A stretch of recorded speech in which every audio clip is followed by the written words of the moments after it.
General account सीख करोगे, but in a different way, है ना, क्योंकि हर एक बिजनेस का जो पैटर्न होता है it's not the same. Accounting भी सेम नहीं रहेगा फिर। Now have a look at this chapter is very basic, very easy, मज़ा आएगा आप लोग को। इनफैक्ट ये है मिस्टर ए, ठीक है, and he is located in Maharashtra. ये एक स्टेट है अपना इंडिया के अंदर। He wants to start a business in different state also, say for example Gujarat, Goa लेते हैं कि वैसे तो जा नहीं पा रहे हम लोग, एग्जाम्पल पर जाते थे, मम्मी मान नहीं है मेरी ना, उनको बिजनेस चालू करना है गोवा के अंदर। उसने क्या किया मालूम है, उसने मिस्टर बी को पकड़ा जो कि गोवा में रहता है। ये भाई साहब ने, मिस्टर ए ने, has send the goods to mister B and asked Mr. B to sell the goods and then return the cash। नहीं समझा? So basically इसने इसको है ना काम पे रख लिया। ये क्या हो गया उसका? एम्प्लॉई, सॉरी, काम करने वाला ना। हाँ, बट यहाँ पे क्या हो गया मालूम है कि यार देखो, it's not practically possible for mister A to stay in Maharashtra, look over a branch in Maharashtra, existing business, and then again go to Goa, make setup करे, and then again come back and take care of both the things. It's very difficult. So what is he doing? What is he doing? He is just appointing a person who stays in Goa, asks him to do the business on our behalf. Whatever expenses you are requiring, we are going to reimburse. मतलब तो जितना भी खर्चा करना चाहिए तो कर business के लिए, पैसे की टेंशन लेने का मैं हूँ ना, मैं तो को भिजवाऊँगा। तो जितना भी सेल करेगा ना, बिंदास सेल कर, एंड जो भी पैसा तू कमा रहा है पूरा पूरा मेरे को रिटर्न करने का। अभी आप बोलोगे सर वो पागल थोड़ी है, फ्री में काम करेगा। नहीं सर, फ्री में काम क्यों करेगा वो, अपन देंगे ना उसको पैसा, बट हम लोग उसको सैलरी नहीं देंगे, हम लोग उसको सैलरी नहीं देंगे। हम लोग क्या करेंगे, हम लोग उसको देंगे कमीशन, परसेंटेज। क्यों मालूम है? क्योंकि मोटिवेशन मिलता है। If I give you a salary, say for example I am in Maharashtra, there is a person in Goa, and if I give him a salary, so उसके एफर्ट्स है ना इतने नहीं होंगे, बिकॉज ही नोज कि I am gonna get a salary of this much amount, and मेरा boss तो मुझे मिलने वाला भी नहीं है, तो सैलरी तो मिल ही रहा है, तो ही won't put in efforts. But I want him to work a lot, because setup करना है, मैं तो वहाँ पे हूँ नहीं। तो अगर सेल ज़्यादा होगा तो मुझे प्रॉफिट होगा, एंड सेल ज़्यादा होगा तो उसको भी कमीशन ज़्यादा मिलेगा, तो he will try to sell more. तो मुझे मोटिवेट करना है उसको। मैं क्या बोलूँगा, भाई तू मेरा एम्प्लॉय नहीं है यार, तू पार्टनर जैसा हो गया, है ना, पार्टनर से बढ़कर हो गया, तू ओनर है वहाँ पे यार, उसको बड़ा चढ़ा के बिठाएंगे उसको अपना, हाँ बॉटल उतार देंगे उसको, है ना sir. So what am I doing, I am appointing mister B in Goa. अच्छा, इसका एक और रीज़न मालूम है क्या है sir, if mister B is located in Goa, तो he will be knowing that what are the trends of Goa, how the business works in Goa. Now I am in Maharashtra, I am say for example in a textile industry, I make shirts, T shirts etcetera. यहाँ पे लोग ज़्यादातर casual पहनते हैं, like semi formal पहनते हैं, but in Goa भाई वो तो एक डेस्टिनेशन हो गया ना वहाँ पे, जहाँ पे हम लोग चिल करने आते हैं। सो वहाँ पे वो पता है, आपने देखा होगा कि सब, हाँ वेरी गुड, उसके अलग बीच का फ्लोरल ज़्यादा चलता है यहाँ पे फ्लोरल कोई पहनता ही नहीं है। मैं पहन के जाऊँगा तो मेरे को मामू समझेंगे, ठीक है, तू गोवा थोड़ी घूम रहा है। तो वहाँ पे ही विल टेल मी कि सर यहाँ पे ट्रेंड ये चल रहा है, तो आप इस पैटर्न के डिज़ाइन करो एंड हमको भिजवाओ, तो हम यहाँ से मैन्युफैक्चर करके उसको भिजवाएंगे। So we are sending the goods from Maharashtra to Goa, he sells the goods in Goa, and he advises us also कि भाई how the trend should be, how the pattern and floral, जैसा आपने मुझे बताया मैडम वैसा होगा। नहीं समझा? तो यहाँ से बंदे को भेजेंगे तो भाई फिजिबल नहीं ना, वहाँ के बंदे को पकड़ के करते हैं ना। Do you understand that Munna? So let's take and अब इसको नंबर्स में पुट इन करते हैं। सर आप क्यों नेगेटिव सोचते हैं? सर आप बहुत ही पॉजिटिव आंसर आदमी, बट हम ना नेगेटिव सोचते हैं। नहीं सोचने का, अपने क्या बोलने का उसको, तो भाई तो पॉजिटिव रहेगा। एंड सर बिजनेस को है ना अपना समझ के करेगा भी, क्योंकि उसको कमीशन मिल रहा है। वो ऐसे घूम रहा था, अपन ने उसको पाई सब कुछ डाल के दिया है, और कमीशन देना ना भाई, अगर उसको सैलरी 10,000 दिया, ₹1,00,000 अगर वो कमा के देगा तो मैं उसको 10% दूंगा, तो 10,000 उसको मिलेगा। तो तो कमीशन दो या सैलरी दो, एक ही हो गया. बट व्हाट इफ मैंने उसको बोला कमीशन तो 10% दूंगा एंड उसने 1.5 लाख का बेच दिया, ज़्यादा आ गया ना उसको, तो ही विल वर्क हार्ड. समझा नहीं समझा सर आपको? Very good. सो अभी इसको नंबर्स में पुट इन करते तो ज़्यादा मज़ा आएगा. Sir ji let me take an example. अच्छा, ये जो बंदा जो भेज रहा है ना, इसको हम लोग बोलेंगे कंजाइनर. एंड जो खरीद मतलब जो ले रहा है एंड देन बेच रहा है ना, he is not the person who is buying and selling. He is selling on our behalf. तो अपना एम्प्लॉय है वो, तो इसको हम लोग क्या बोलेंगे? कंजाइनी. ओनरशिप तो हमारे पास ही रहेगा, हमारे पास मतलब कंजाइनर के पास में. ही will be having the ownership. कल को कुछ लॉस हुआ तो इसका होगा. ये तो खाली क्या हो जाएगा? एम्प्लॉय हो जाएगा, क्योंकि रिस्क जो है वो किसके पास है सर जी? With the कंजाइनर. ठीक है, ही इज जस्ट द कंजाइनर. ये क्या करेगा? ये सब एक्सपेंसेस करेगा, कमीशन लेगा, और जो भी सेल होगा पूरा पैसा अपने को भिजवा देगा. So we will have all the benefits, he will just have the commission. Yes sir, समझे सर जी? अच्छा, now have a look at it. I will just put it into numbers now, तो ज़्यादा मज़ा आएगा. नंबर्स में डालेंगे तो ज़्यादा अपना कैलकुलेशन भी कर पाते हैं ना. अभी आप लोग है ना, ये चैप्टर को स्टार्ट करते ही आप इसके मास्टर हो जाओगे, because it requires common sense. ठीक है, सबसे पहला मैं क्या बोलता हूँ कि mister A is sending goods send on consignment. अच्छा, ये द होल प्रोसेस ना, the whole act is called is consignment. The person who is sending is the consigner and the person who is at the receiving end is the consignee. The risk is of the consigner, all the profits belong to the consigner, and if consignee is getting commission, so whatever sales will be there, on that sale a percentage will be given to the consignor. All the expenses done on consignment will be paid by the consigner. Quite possible आज consignee expense कर दे, payment कर दे, उसको फिर से मिल जाने वाला है कहाँ से? consigner के पास से. समझा? पक्का? Okay. Let's say the goods sent on consignment was for 1 lakh rupees. ठीक है, नाउ कंसाइनर को खर्चा करना पड़ेगा. सर कंसाइनर CR मतलब कंसाइनर एंड CE मतलब कंसाइनर. ये मेरे शॉर्टकट्स आप याद रखिए. कंसाइनर ने खर्चा किया. सर जी पता है कितना खर्चा किया? 10,000. क्यों मालूम है? क्योंकि goods are going from Maharashtra to Goa. Goods को बोलेंगे एक गुड्स जाओ, उड़ के चले जाओ. अरे भाई ट्रक में डालना पड़ेगा, उसको भेजना पड़ेगा. Yes, and all the other expenses. Everything, sir, every जो भी आपने वो ट्रेडिंग में पढ़ के आया ना मेरे पास में, वो सब वही चीज़ें हैं यहाँ पे. So the consignor is going to make the expenses from for sending the goods from Maharashtra to the Goa location. पहुँच गया वहाँ पे. अभी कंसाइनी भी खर्चा कर रहा है, जगह लेगा ना वो, रेंट वेंट देगा, उसका गोडाउन बना के रखेगा. गुड्स तो बेचना है ना, गोडाउन ले लिया उसने, एक शोरूम पे ले लिया. कहाँ बेचेगा? जेठालाल करता है ना, वो सामने उसका रहता है गड़ा इलेक्ट्रॉन, नीचे उसका है ना.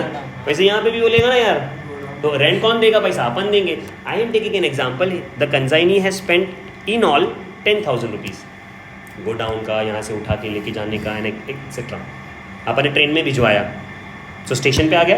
अभी स्टेशन से location of our shop and godown is at a distant, थोड़ा लोकेशन दूर है, तो वहाँ से उसने कैरी करके लेके आ गया, अपना रेंट दे दिया. उसने एक और हेल्पर रखा था, उसका अपन ने सैलरी दिया. सब मिला के उसने कितना खर्चा किया कंसाइनी ने? 10,000. Do you understand this madam? अभी कंसाइनी ने ये ले लिया ना, खर्चा कर दिया ना, काय को किया? सेल करने के लिए. तो consignee is also having a sale. पता है सर जी कंसाइनी ने सेल कितने का किया? 1,90,000 का, 1,90,000 का सेल कर दिया सर. पक्का? अपन ने कंसाइनी को प्रॉमिस किया था you will get a commission. So consignee is also having अ कितना परसेंट है? 10% दे दे. और कॉमन सेंस किसका होगा? 1 लाख का होगा कि 1,90,000 का होगा? 1,90,000. लवली हो तुम लोग यार. सो 1,90,000 का 10% मेरे हिसाब से कितना आना चाहिए? 19,000. सर जी थोड़ा मैथमेटिक्स हम लोग को आता है. उसने जितने भी गुड्स थे, all the stocks were sold. All the stock is been sold. मतलब कुछ भी बचा नहीं. जितना भिजवाया साले ने सब का सब बेच दिया. अच्छी बात है. अगर मैं आपको पूछूं कि मुझे प्रॉफिट हुआ है या लॉस हुआ है, तो आप लोग मुझे क्या करेंगे मालूम है? आप लोग मुझे क्या बताएंगे कि सर देखो हम लोग ने सेल कितना किया है? 1,90,000 का. करेक्ट है. हाँ जिसमें से हम लोग लेस करेंगे एक्सपेंसेस। हाँ तो सबसे पहले तो हम लोग कॉस्ट ऑफ गुड्स जो है हमारे पास में the good that is in send, 10,000 वो हम लिखेंगे 1 लाख, ओके प्लस कंजाइनर खर्चा करने वाला है दैट इज 10,000। कंजाइनी भी नालायक खर्चा कर रहा है, कंजाइनी का खर्चा कितना हो गया 10,000। अभी कंजाइनियर मेरे पास है कमीशन भी ले रहा है sir, that is going to be 19,000। नहीं समझा 19 कैसे आया, यहाँ पे शिफ्ट कर दूँ मैं इसको। Now if I add all this expenses, madam मुझे मेरा कैलकुलेशन थोड़ा सा वीक है, 1,10,000, 1,20,000, 1,30,000 एंड 9, तो 1,39,000 हुआ मैडम, 1,39,000। तो कहना sir my total expenses is 1,39,000, my income is 1,90,000। अभी आप लोगों ने कैलसी हाथ में ले ही लिया है तो माइनस में क्या आंसर मुझे बता दीजिए। 51,000 is mine balancing amount. Can I say this is my profit? Why? Because this is my income and this is my expense and my income is more, my expense is less, so I'm getting a of 51,000। नहीं समझा आपको? समझ गया। Examination में पूछेगा कि what is the profit he made on consignment, the consigner, that is going to be 51,000।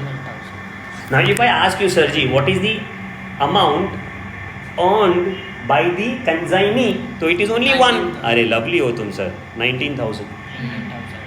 समझा sir? एकदम इजी ना? अच्छा इसको थोड़ा सा हम लोग एक स्टेप आगे लेके जाए।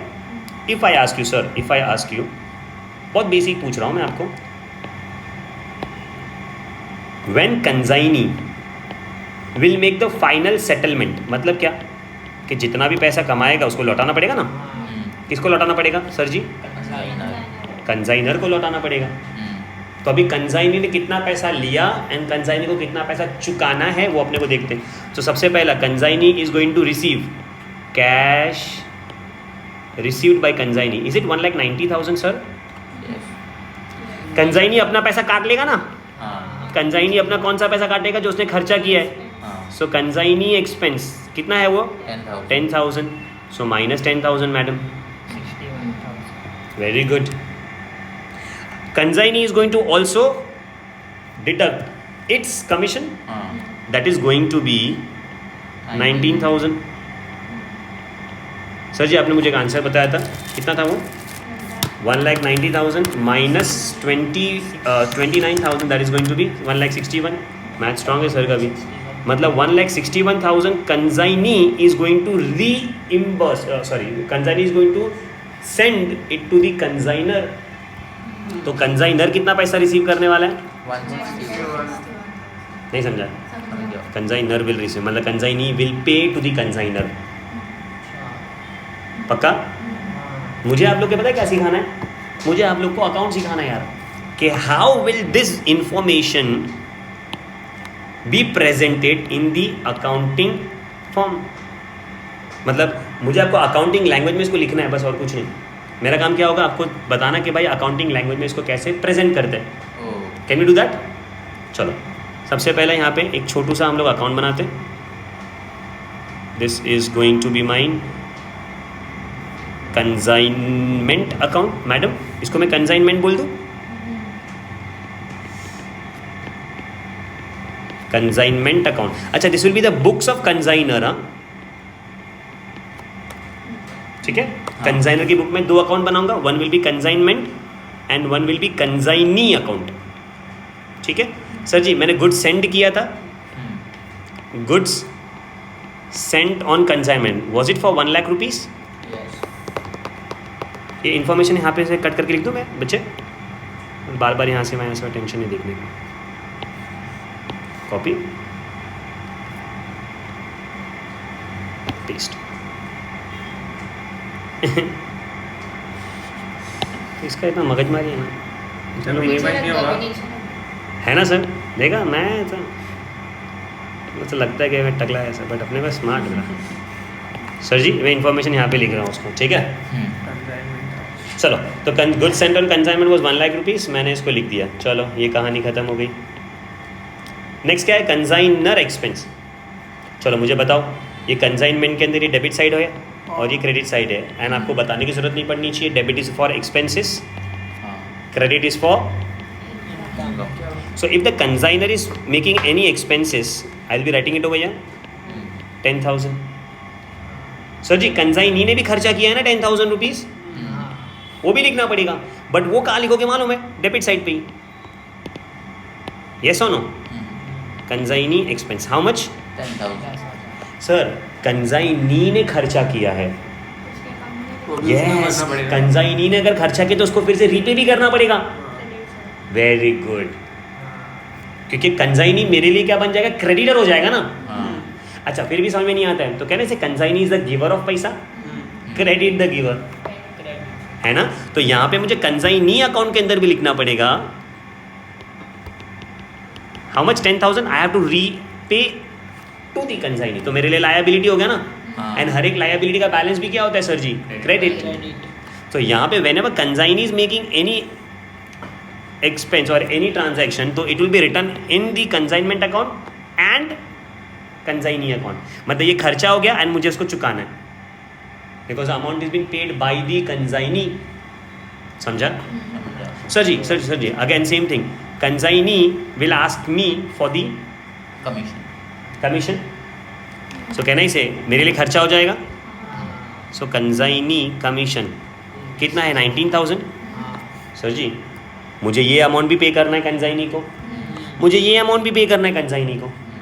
मुझे जब ये अमाउंट पे करना है, when I have to pay the amount of expenses to the consignee, एक इफेक्ट यहाँ पे लिखा मैंने एंड सेकेंड इफेक्ट यहाँ पे लिखा in the exact same manner. जब भी मैं कमीशन पे करूँगा तो एक इफेक्ट यहाँ पे लिखना पड़ेगा मुझे. अरे वेरी गुड यार. सेकेंड इफेक्ट मुझे यहाँ पे लिखना पड़ेगा. नहीं समझा? So total amount I need to pay to the consignee will not be 10,000, it will be 10,000 and 19,000, that is 29,000. So whenever there is an expense paid by the consignee or commission that I have to pay to the consignee, I will be writing it on the consignment account debit side and consignee account credit side. समझा? पक्का sir जी? जबरदस्त. चलो now cell हुआ है ना. देखो ये रहा सेल. किसने सेल किया है? कंसाइनी ने सेल किया है. तो all the cash was received by the consignee. तो वेरी गुड. तो कंसाइनी क्या कर देंगे हम लोग? डेबिट कर देंगे, because consignee is the receiver of पैसा. तो यहाँ पे लिखना पड़ेगा ना, मेरा पैसा नालेग अपने पास रखा है, मैं डेबिट कर दूंगा उसको, because I have to receive 1,90,000 from him. और ये मेरे लिए सेल हो गया ना. चलो मुझे बताओ सेल में कहाँ लिखता हूँ? अरे लवली हो तुम यार. 1,90,000. So whenever we have to make a payment to the consignee, तो एक डेबिट एक credit, and when we have to receive the money from the consignee, एक डेबिट और क्रेडिट. नहीं समझा? अकाउंटिंग में मालूम पड़ रहा है. मैं आपको अभी तक कुछ रूल्स अप्लाई ही नहीं कर रहा है, खाली हम लोग सोच रहे क्या ऐसा ऐसा हो सकता है ना, ऐसे ही हो रहा है. उसका बाद में शॉर्टकट तुमको बता दूंगा मैं. चलो now there is no other information that is given to me. Can I close this account? Sir ji आपका मैथमेटिक्स थोड़ा स्ट्रांग है, मुझे आप बताएंगे. 1,90,000 minus 1,39,000, again it will be 51,000 जो अभी अपन ने फाइन किया था. इस तरफ आते तो ग्रॉस प्रॉफिट बोलते. मैं ग्रॉस वर्ड की जगह पे कंसाइनमेंट लिख दूँ, कंसाइनमेंट प्रॉफिट, है ना. अच्छा मैं इसको जब भी क्लोज करूँगी सो मुझे यहाँ पे आएगा 1,00,000. नहीं मैं तेरे पॉइंट ऑफ व्यू से बोला. हाँ मतलब तुम मेरे को मेरा जेंडर में चिन्ह करो. मैं तेरे को बोल रहा था कि तुम सोचोगे ऐसा सोचोगे, ठीक है. So 1,90,000. So when will close this account I will be having 1,61,000 sir. है ना. 1,90,000 minus 29, 1,61,000. This is the amount that the consignee is going to pay to the consignor final settlement. Do you understand that madam? And आपने यहाँ पे जब भी mathematics किया था उसके अंदर भी तो आपको 51 का प्रॉफिट आ रहा था एंड यहाँ पे 161 का आ रहा था. सो जो भी आपने यहाँ पे मैथमेटिक्स ओरली किया या कैंसी पे किया वही आप अकाउंटिंग फॉर्म में ऐसे प्रेजेंट कर सकते हो. तो मेरे को है ना. इसके टाइम पे सब फ़ोन भी करेंगे, ड्रिलिंग का आवाज़ आएगा, सब कुछ होगा. Sir ji do you understand this? So this is the accounting way that you. और इससे मैं क्या करूँ मालूम? अच्छा अभी मुझे इसका इन्फॉर्मेशन का कुछ रिक्वायरमेंट नहीं है तो मैं इसको हटा दूँ इससे अपन फॉर्मेट बनाएंगे, और अपन फॉर्मेट बनाना सीख जाएंगे अभी से, जो बेसिक अपन बनाते हैं ना ऐसा। तो वो कैसे करेंगे सर?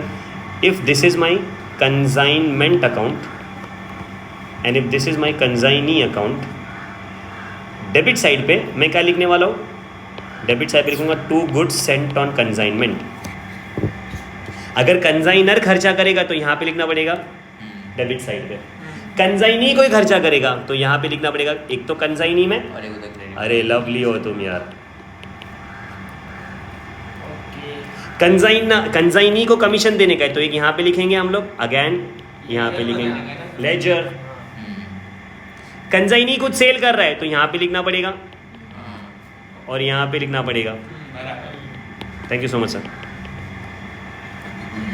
और कुछ है क्या मेरे पास में? कुछ नहीं है ना, तो बंद करना भाई उसको। When you are closing this account, तो यहाँ पे अगर आपको आया तो ये आपका प्रॉफिट हो सकता है। सर ये बताने की जरूरत नहीं होगी मुझे कि अगर यहाँ पे आया तो, अरे लवली यार।